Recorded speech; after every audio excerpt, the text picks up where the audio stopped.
নিন্দায় সরব পরিবেশপ্রেমী থেকে সাধারণ মানুষ। টাকির ইছামতি দখল করে গজিয়ে উঠেছে বিশালবহুল হোটেল। অবৈধভাবে ইছামতি নদীর চর দখল করে গজিয়ে উঠেছে বিশালবহুল হোটেল রিসর্ট।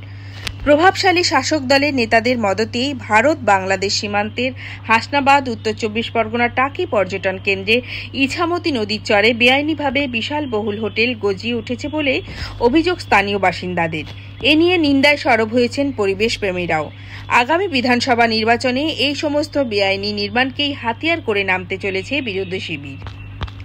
সম্প্রতি কলকাতা হাইকোর্ট দীঘার তাজপুরের সমুদ্র কিনারায় থাকা হোটেলগুলোকে ভেঙে ফেলার নির্দেশ দিয়েছিল।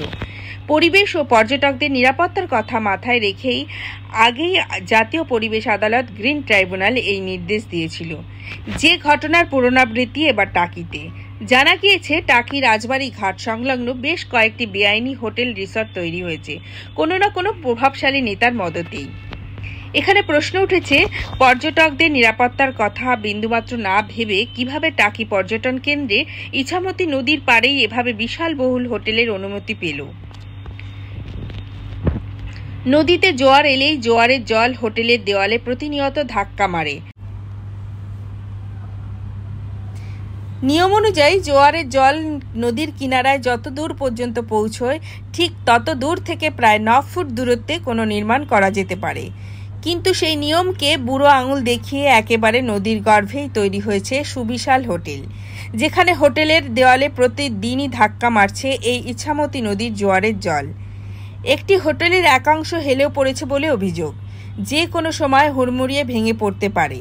শুধু মানুষের নিরাপত্তাই নয়, পরিবেশের কথা না ভেবেই এভাবেই বেআইনি নির্মাণ হয়েছে বলে প্রশ্ন তুলেছেন পরিবেশ প্রেমীদের একাংশ। গত মাসে টাকিতে ঘুরতে এসেছিলেন জৈনক আইনজীবী তন্ময় বসু।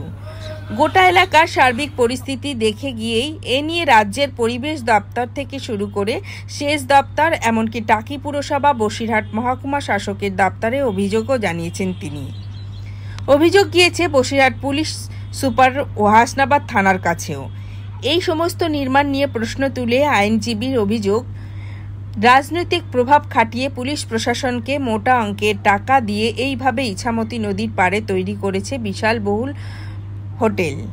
আইনজীবীর দাবি, তাজপুরের ক্ষেত্রে আদালত যেমন পরিবেশ ও পর্যটকদের নিরাপত্তার কথা মাথায় রেখে সমুদ্র তীরবর্তী হোটেলগুলোকে ভাঙার নির্দেশ দিয়েছেন, ঠিক তেমনইভাবে এই টাকি পর্যটন কেন্দ্রে ইছামতি নদী কিনারায় তৈরি হওয়া হোটেলগুলোকে ভাঙার নির্দেশ দিক। এই হোটেলগুলোকে ভেঙে ফেললে শুধু ইছামতি নদী রক্ষা করা নয়, হাজার হাজার পর্যটকদের জীবনও রক্ষা করা সম্ভব হবে। যেটা হাইকোর্টে যে একটা জনস্বার্থে মামলা দায়ের হয়েছে, এটা নিয়ে কি ভাবছেন, কি বলবেন? আমরা এই ব্যাপারে নিয়ে, যেহেতু আপনি বলছেন, আমরা লোকালি খবর নেব, দরকার হলে একটা ইনকোয়ারি করব আর অ্যাকর্ডিংলি যে রেকুইজিট অ্যাকশন আছে ওই রেকুইজিট অ্যাকশন নেব। মূলত পর্যটকদের নিরাপত্তার কথা মাথায় রেখে কিন্তু এই অভিযোগটা দায়ের হয়েছে। না, অবশ্যই আমরা সবসময় চাই কি লোকাল লোকে অসুবিধা না হোক, ট্যুরিস্টদেরকে অসুবিধা না হোক, আমরা অ্যাকর্ডিংলি অ্যাকশন নেব। কি পুরসভা এলাকাতে ঘুরতে গিয়ে কি দেখলেন, কি নিয়ে অভিযোগ করলেন? দেখুন, টাকি পুরসভার ইছামতি নদী ওটা একটা ট্যুরিস্ট স্পট, আপনারা সবাই জানেন। সেখানে রাজবাড়ী ঘাট সংলগ্ন এরিয়ায় একের পর এক বিলাসবহুল গেস্ট হাউস এবং তার সাথে সাথে হোটেল এবং রেস্টুরেন্ট তৈরি হয়েছে। এবং সবচাইতে বড় ব্যাপার হলো, তাদের মধ্যে বেশ কয়েকটি হোটেল এবং গেস্ট হাউসে আমি গিয়ে দেখতে পাই যে সেখানে পুরো ইছামতি নদীর একেবারে প্রায় নদীর একটা পোর্শন এনক্রোচ করে সেখানে প্রায় হোটেলটা একেবারে হ্যাঙ্গিং স্টেজে, মানে ঝুলন্ত অবস্থায় হোটেলটা রয়েছে। এবং এইভাবে হোটেলগুলোকে খুব বিপজ্জনক অবস্থায় কনস্ট্রাকশন করে একটা পর্যটকদের টানবার যে একটা উদ্দেশ্য, কিন্তু এই উদ্দেশ্যটা তো শুধুমাত্র প্রফেশনাল কারণে, কিন্তু এই প্রফেশনাল কারণের উদ্দেশ্যের জন্য কত পর্যটকের যে প্রাণহানির সম্ভাবনা হতে পারে, এটাকে সম্পূর্ণরূপে তুচ্ছ করে আজকে যে পরিস্থিতি তৈরি হয়েছে, এটা আমার মনে হয়েছে একটা মহামান্য আদালতের কাছে তুলে ধরাটা খুব দরকার।